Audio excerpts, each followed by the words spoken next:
শরীফের প্রথম নম্বর খণ্ডটা। তো সেই প্রথম নম্বর খণ্ডের মধ্যে একটা ঘটনা আমি পাইছি, পড়াইছি, নিজেও পড়েছি। হাদিসটা হলো 1902 নম্বর হাদিস। কত নম্বর হাদিস বললাম? 1902 নম্বর হাদিস, অর্থাৎ 1902 নম্বর হাদিস। হাদিসটার বর্ণনাকারী হজরতে আবু হুরাইরা রাদিয়াল্লাহু তাআলা আনহু। তো রাবীর নামটা কি বললাম? হজরতে আবু হুরাইরা রাদিয়াল্লাহু তাআলা আনহু। তো আবু হুরাইরা রাদিয়াল্লাহু তাআলা আনহু বলেন, নবী করিম সাল্লাল্লাহু আলাইহি ওয়াসাল্লাম আমাদেরকে বর্ণনা করেছেন, আমাদেরকে বলেছেন, ও সাহাবায়ে কেরাম, তোমরা একটা ঘটনা শোনো, বনি ইসরাইলের একটি ঘটনা শোনো। বনি ইসরাইলের মধ্যে একজন মহিলা ছিল। ওই যুগের মধ্যে ওই বনি ইসরাইলের মহিলাটা বেশ্যার কাজের মধ্যে লিপ্ত ছিল। কি কাজে লিপ্ত ছিল? বেশ্যার কাজ। ভাই, কাজটা সবাই ঘৃণা করে। কি বলেন? কোরআনের মধ্যে আছে, আয-যানিয়াতু ওয়াজ-যানি ফাজলিদু কুল্লা ওয়াহিদিম, যে যে জিনা করে নারী এবং পুরুষ যেই হোক, তাকে 80টা অথবা 100 বেতাঘাত করা। কয়শো বেতাঘাত করা? 100 বেতাঘাত করা। আবার বেতাঘাত তো করবই, কোমর পর্যন্ত গর্ত করে, গর্ত ঢুকায়া তখন তাকে বেতাঘাত করার নির্দেশ হাদিসের মধ্যে এসেছে। তো ওই মহিলা, ওই বনি ইসরাইলের মহিলা যে কাজটার মধ্যে লিপ্ত হয়েছিল, সেই কাজটাকে সবাই ঘৃণা করে। কি বলেন? কাজটা ঘৃণা না? যে নারী এবং পুরুষ এই কাজটাকে ঘৃণা করে, সকল নারী এবং পুরুষ এই কাজটাকে ঘৃণা করে। যে নারী এই জিনার কাজে লিপ্ত, তার উপর গজব আল্লাহর পক্ষ থেকে নাজিল হতে থাকে।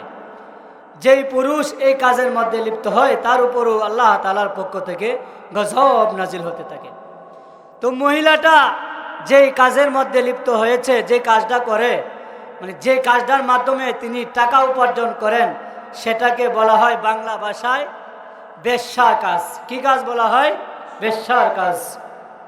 আবু হুরায়রা রাদিয়াল্লাহু তাআলা আনহু বলেন, নবী করিম সাল্লাল্লাহু আলাইহি ওয়াসাল্লাম আমাদেরকে বললেন, ও সাহাবায়ে কেরাম শুনো, বনি ইসরাইলের একজন মহিলা,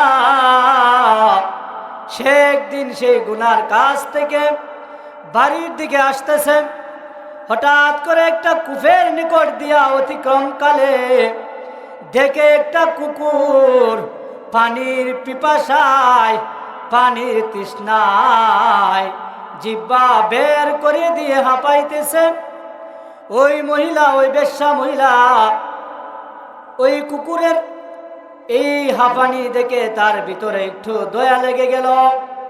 ওই মহিলা চিন্তা করতেছে, এই কুকুরকে কিভাবে পানি পান করানো যায়। ওই মহিলার কাছে তখন কোনো পাত্র ছিল না। মহিলা কি করলো? তার ওড়না নিল হাতে, তার পায়ে ছিল মোজা পা থেকে নিয়ে ওড়নার মধ্যে বেঁধে একটি কূপের ভিতরে ছেড়ে দিল। ছেড়ে দিয়ে সেখান থেকে পানি উঠাইয়া এই কুকুরকে পানি পান করাইয়া দিল। সুবহানাল্লাহ। বলেন তো, এই যে মহিলাটা কাজটাতে করছে, সওয়াবের করছে না গুনার করছে? সওয়াবের কাজ করছে না? অথচ এই মহিলাটা যেভাবে টাকা উপার্জন করত, তার উপার্জনটা কি হালাল তরিকায় ছিল না হারাম তরিকায় ছিল? হারাম না?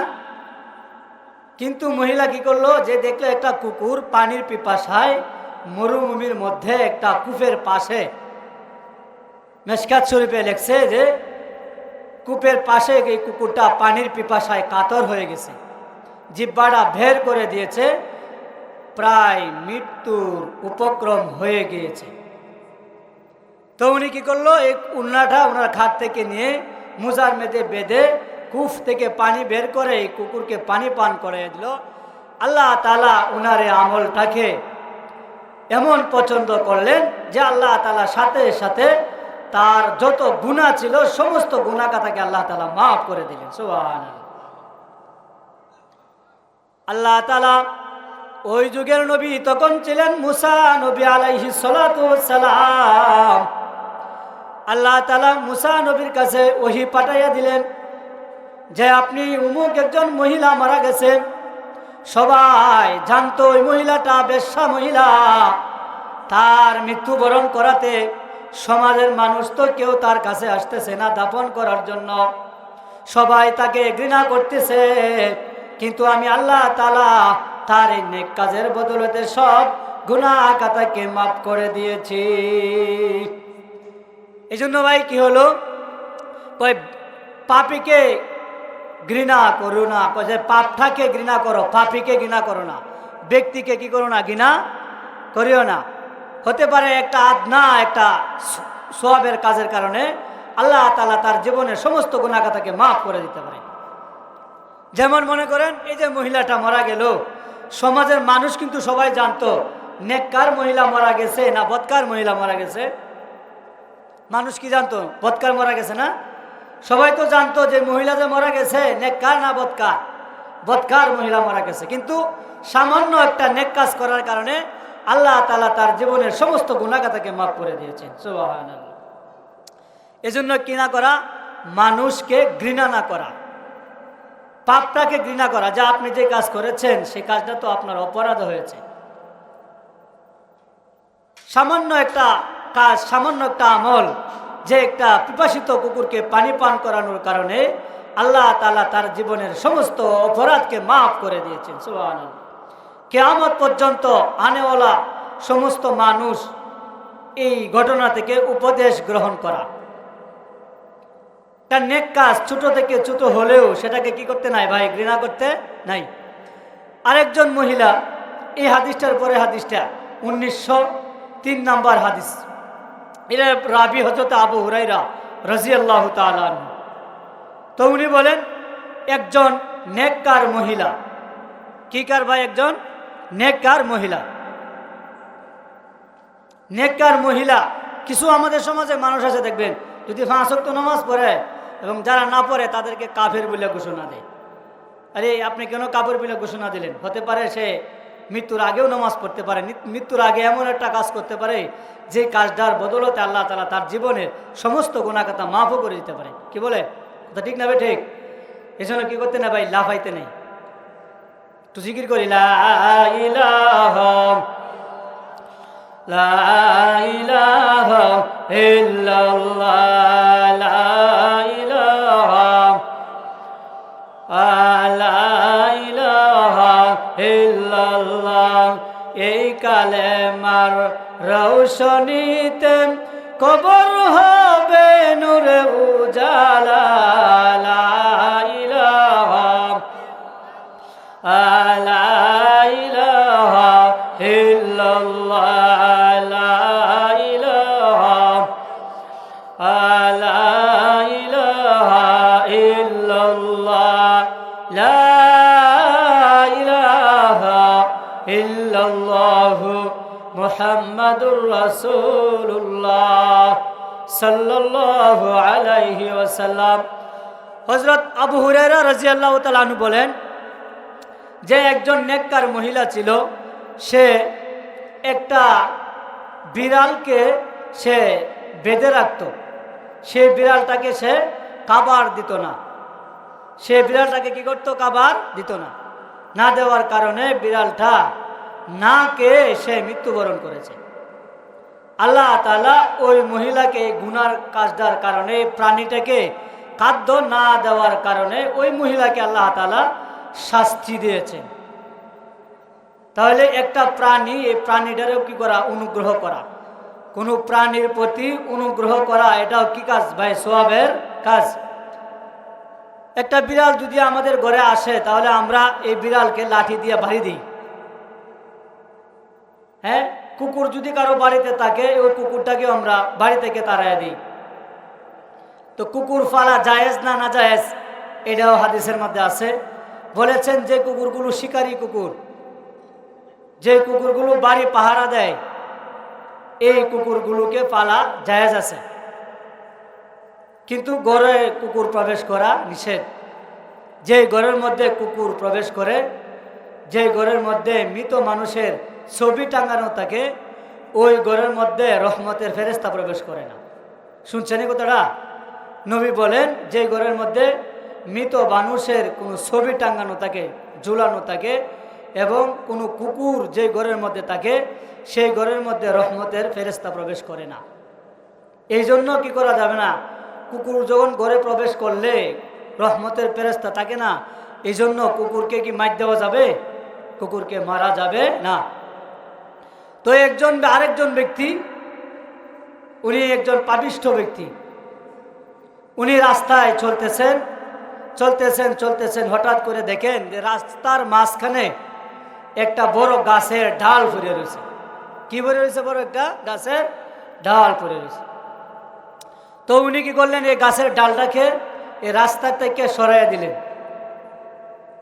তো আল্লাহ তাআলা এই রাস্তা থেকে ডাল সরিয়ে দেওয়ার কারণে ওই ব্যক্তিকে আল্লাহ তাআলা জান্নাতের সুসংবাদ দান করেছেন। সুবহানাল্লাহ। তাহলে আমাদের জন্য করণীয় কি, যে রাস্তায় যদি কোনো কষ্টদায়ক জিনিস পড়ে থাকে তাহলে সেই বস্তুটাকে রাস্তা থেকে সরিয়ে দেওয়া। কিসের নিয়তে? সওয়াবের নিয়তে। কিসের নিয়তে ভাই? সওয়াবের নিয়তে। সওয়াবের নিয়তে যদি আমরা ছোট একটা কাজও করি আল্লাহ তাআলা ইহার বদলতে জান্নাত দান করবেন। সুবহানাল্লাহ। এজন্য প্রত্যেকটা মানুষের প্রতি এবং প্রতিটা প্রাণীর প্রতি যেন আমরা দানশীল হই। মানুষের প্রতি মানুষ ক্ষমাশীল হওয়া, প্রাণীর প্রতি মানুষের অনুগ্রহ করা। মানুষের প্রতি মানুষ অনুগ্রহ করলে সওয়াব হয়, আর আদনা থেকে আদনা একটা সওয়াব হাসরের মাঠে। এই সওয়াবের উসিলায় আল্লাহ তাআলা নাজাতের ফয়সালাও করে দিবেন। সুবহানাল্লাহ। তো যে কথাটা বলতেছিলাম এটা হলো আল্লাহ তাআলা হাসরের মাঠে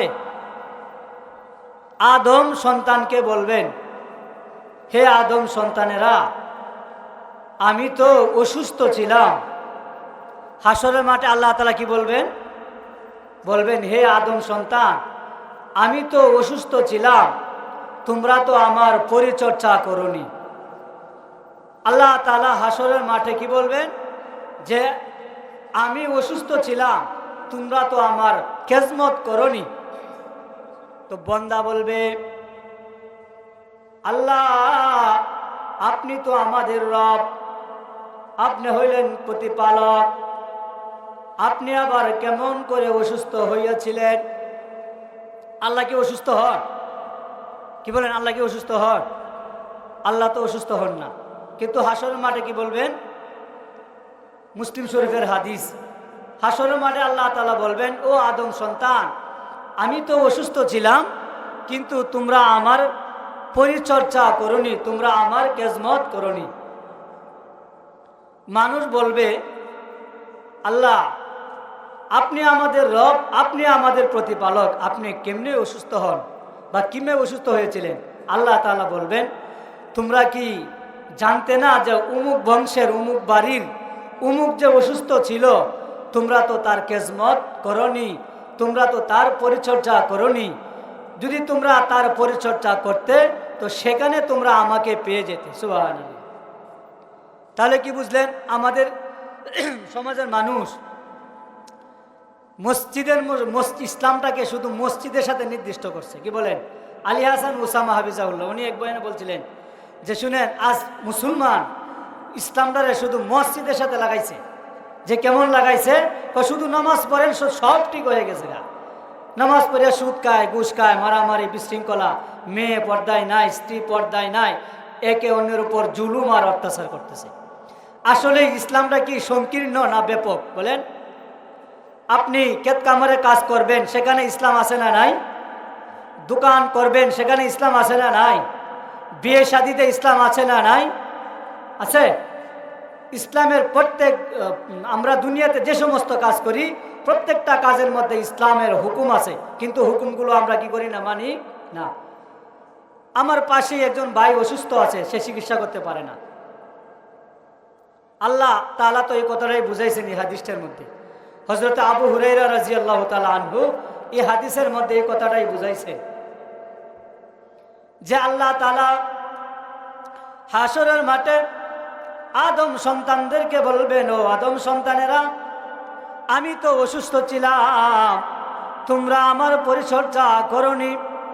সেদিন মানুষগুলো বলবে, ও আল্লাহ, আপনি আমাদের রব, আপনি আমাদের সব, আপনি কি করে অসুস্থ হন? আল্লাহ তাআলা বলবেন, তোমরা কি দেখো নাই, তোমরা কি জানতে পারো নাই, তোমার পাশের বাসার লোকটা যে অসুস্থ ছিল, থাকার কারণে চিকিৎসা করতে পারে নাই, তুমি তো কোনোদিন তার খবরটাও পর্যন্ত নাও নাই। হক্কুল মুসলিমি আলাল মুসলিমিন সিত্তুন, এক মুসলমান অপর মুসলমানের প্রতি 6টি হক রয়েছে। কয়টি হক রয়েছে? 1 নাম্বার আফসুস সালাম, যখন সাক্ষাৎ হয় সাথে সাথে সালাম দাও। আর আমাদের সমাজের কিছু মানুষ আছে, বড় হুজুরের ভিতরে ছায়া থাকবো, দেখে মাথা নিয়ে যাবে, বড় হুজুর তো সালাম দেয় না, আমরা বড় হুজুর ভালো না। মুসলমানের প্রতি মুসলমানের যে 6টা হক রয়েছে, কথাটা কি আছে এটার মধ্যে? যে হুজুর আগে সালামটা দেবো, আমরা সালামটা গ্রহণ করি। আছে গো ভাই, আছে। আগে কো ইমাম সাহেব তো সালাম দেন আমরা রে, আরে আপনি দেন না কেন? আপনার সবের দরকার নাই, ইমাম সাহেবের দরকার। অথচ আমজনতার তো এমনটা ছিল যে আলেমের মুখ থেকে আগে সালামটা নিত, আগে সালামের জবাবটা শুনতো। সালাম আলাইকুম, যিনি জবাব দিবেন, ওয়া আলাইকুম আসসালাম ওয়া রাহমাতুল্লাহ। কিন্তু আমাদের সমাজ এমন হয়ে গেছে, হুজুরের মুখটা দিকে তাকায় থাকবে, বা হুজুর তো সালাম দেয় না। পরের দিন দরবার সভাপতি সাহেব কি মুহূর্তে মানলেন, তাই তো কেউ সালাম দেন না। সভাপতি এমন এ কথা করতে পারে না, আপনি এ কথা কোথায় পাইলেন? হুজুর আপনাকে সালাম দিতে হবে, আপনি কেন দেন নাই? কি বলুন, কথাটা ঠিক না বেটি? কোন মাদ্রাসা ছাত্র তো ভালো না, কি তারা সালাম দেয় না? আরে আমার নবী তো এমন ছিল, রাস্তায় চলতে যারা সালাম দেন নাই, নবীজি আগেই সালাম দিতেন, ছোট ছোট বাচ্চাদেরকে আগে সালাম দিতেন, আসসালামু আলাইকুম, আসসালামু আলাইকুম। 1 বার 2 বার সালাম দিয়ে শিক্ষা দেন। যে ছোট বাচ্চারা সালাম দিছেন, আপনি সালাম দেন, ওই বাচ্চাটা বিবেকে ঢুকে যাবে, কিরে মুরব্বী মানুষ আমাকে সালাম দিল, আমার তো দরকার সালাম দেওয়ার, কথা ঠিক না ঠিক? কিন্তু আমরা এর আগে মামলা দায়ের করি, ছাত্র বলো না, ছাত্র রোজিং লাগবো না, এ ছাত্র বেয়াদব হয়ে গেছে। কি হয়েছে? সে তো সালাম দেয় নাই। আরে উচিত ছিল তো আপনার, এই ছেলেটা তো আপনার কাছ থেকে উপদেশ গ্রহণ করবে, সে তো আপনার কাছ থেকে শিক্ষা গ্রহণ করবে। ছোট বাচ্চা আপনি সালাম দেন, 1 বার 2 বার 3 বার বারবার দিতেই থাকেন, সে উপদেশটা গ্রহণ করব যে মুরব্বী মানুষ আমাকে সালাম দিয়েছে, আরেকবার তো আমার দেওয়ার দরকার। বলেন কথা ঠিক না বেটি? তো যে কথাটা বলতেছিলাম, হাসরের মাঠে আল্লাহ তাআলা আদম সন্তানদেরকে ডেকে ডেকে বলবেন, ও আদম সন্তান, আমি অসুস্থ ছিলাম, তোমরা আমার কেন পরিচর্যা করনি? আদম সন্তান অর্থাৎ বান্দারা, মানুষেরা বলবে, ও আল্লাহ, আপনি হইলেন পরওয়ারদিগার, আপনি হইলেন বিশ্ব রব, আপনি কেমনে করে অসুস্থ হন? আল্লাহ তাআলা বলবেন, তোমার কি জানা নাই যে অমুক একটা লোক যে অসুস্থ ছিল, তুমি তো কোনোদিন তার খোঁজ খবর নাও নাই। তখন ওই হাজী সাহেব, এই গাজী সাহেব, এই নমাজি, এই দিনদার লোকটাকেও জাহান্নামে নিক্ষেপ করবেন। কোথায় নিক্ষেপ করবেন ভাই? জাহান্নামে নিক্ষেপ করবেন। কেন? তুমি হাজি হইয়া বারবার হজ করতেছো, বারবার উমরা করতেছো, অথচ হজ তো একবার করলেই হইতো, বাকি টাকাগুলো ওই মাদ্রাসায় দান করতা, বোর্ডিংয়ে, লিল্লা বোর্ডিংয়ে দান করতা। এমন মানুষও আছে যারা অসুস্থতায় ভুগতেছে, টাকার জন্য চিকিৎসা করতে পারে না, আছে না ভাই? এমন লোক আছে ভালো খাদ্য খেতে পারে না, তাকে ভালো খাদ্য কিনে দিতা। এমন লোক আছে শীতে কনকনে ভুগতেছে, পোশাক পরিচ্ছদের ব্যবস্থা নাই, তাকে দাও, তাকে দান করো। আল্লাহ তাআলা তো বলবেন হাসরের মাঠে, তাকে তুমি কেন পোশাক দাও নাই? নিজে তো একটা পোশাক কিনছো, শাস্টলে সাকায় আর ভয় হয়, দেখো 3000 টাকা দিয়ে কুর্তা কিনছি, কয় হাজার টাকা দিয়ে? 3000 টাকা দিয়ে কুর্তা কিনলা, তো তোমার পাশের ঘরের লোকটা শীতে কাঁপতেছে, পোশাক নাই, থাকে কেন একটা দেও নাই? এই জন্য এই হাজী সাহেবকেও আল্লাহ তাআলা হাসরের মাঠে ধরবেন। এরপরে আল্লাহ তাআলা বলবেন, ও আদম সন্তান, আমি তো পিপাসিত ছিলাম, আমাকে তোমরা কেন পানি পান করাও নাই? মানুষগুলো ডেকে ডেকে বলবে, ইয়া রব্বি, হে আমাদের রব, আপনি তো আমাদের আল্লাহ, আপনি হইলেন বিশ্বজাহানের মালিক, আপনার কি করে পিপাসা লাগে? আপনার তো পিপাসা লাগার কথা না। আল্লাহ তাআলা বলবেন, তোমার কাছে অমুক বান্দা পানি চেয়েছিল, তুমি তাকে পানি পান করাও নাই। যদি তুমি তাকে পানি পান করাইতা, আমি তোমাকে পানির বদলা দান করিতাম। মনে করেন আমাদের যে জিনিসগুলো বেশি দরকার, এগুলোকে আল্লাহ তাআলা আমাদের জন্য ব্যাপক করে দিয়েছেন। বলেন কথা ঠিক না ঠিক? যেমন বাতাসের প্রয়োজন, বাতাস আল্লাহ তাআলা আমাদের জন্য সাধারণ ইজনাআম করে দিয়েছেন। কথা কি বলেন ঠিক না ঠিক? পানির বেশি দরকার, এই পানিকেও আল্লাহ তাআলা আমাদের জন্য কি করে দিয়েছেন? ব্যাপক করে দিয়েছেন।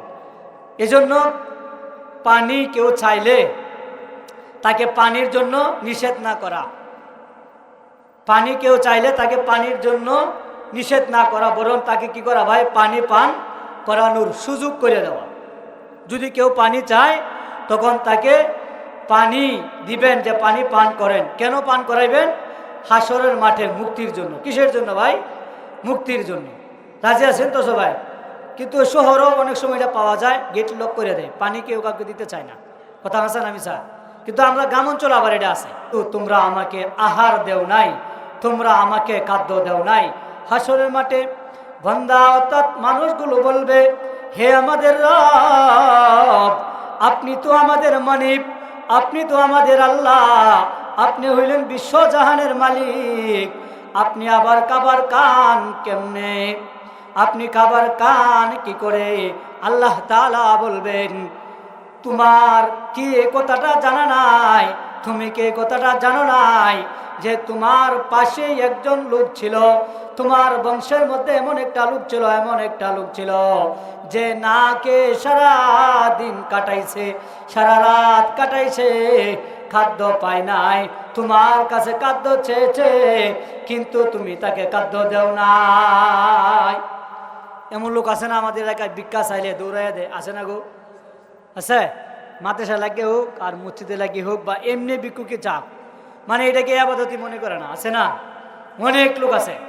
আর দিতে পারবে না, না দেন, গাইলেও দেশে সেই কি বলে, সকাল বেলার বাদশারে তুই ফকির সন্ধ্যা বেলা, সকাল বেলার বাদশারে তুই ফকির সন্ধ্যা বেলা, নদীর কুল ভাঙ্গে ও কুল গড়ে, এই তো নদীর খেলা, সকাল বেলার বাদশারে তুই ফকির সন্ধ্যা বেলা।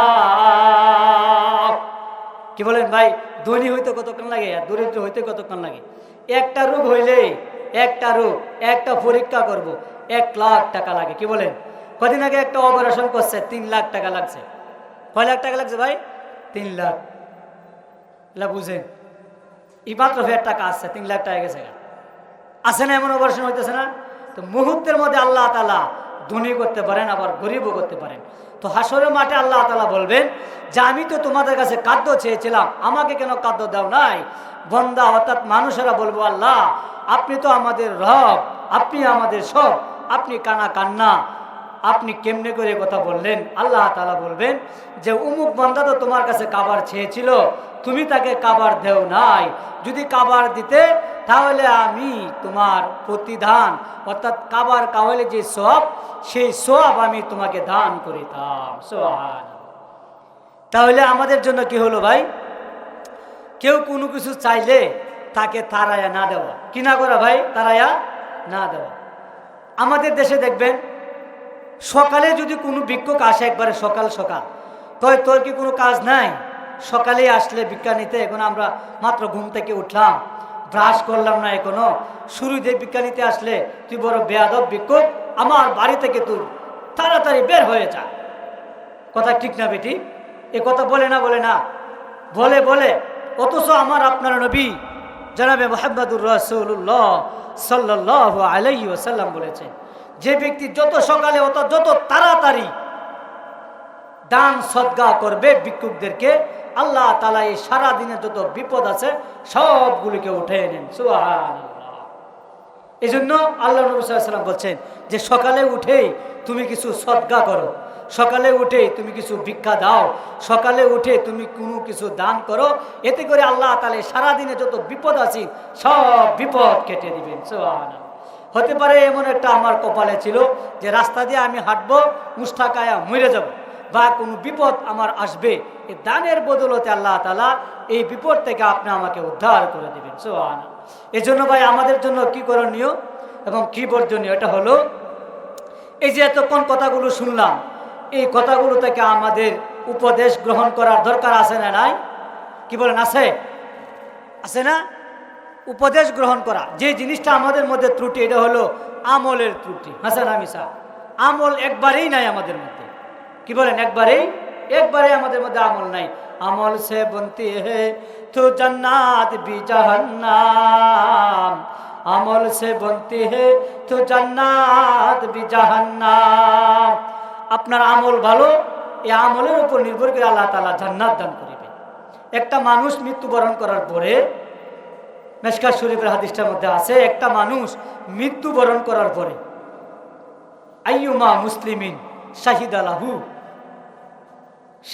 লাহু আরবাআতুন বিখাইরিন আদখালাহুল্লাহুল জান্নাহ। কয়েকটা মানুষ মৃত্যুবরণ করার পরে যদি ৬০ জন, আরবাআতুন শব্দের অর্থ ৬, একটা মানুষ মৃত্যুবরণ করার পরে যদি ৬০ জন মুসলমান বলে লোকটা ভালো ছিল, আদখালাহুল জান্নাহ, নবী বলেন তাকে আমি জান্নাতে প্রবেশ করাবো। সুবহানাল্লাহ। তাহলে কি বলতেছে, এমন জীবন করিও গঠন, মরণে হাসিবে তুমি খাদিবে ভুবন।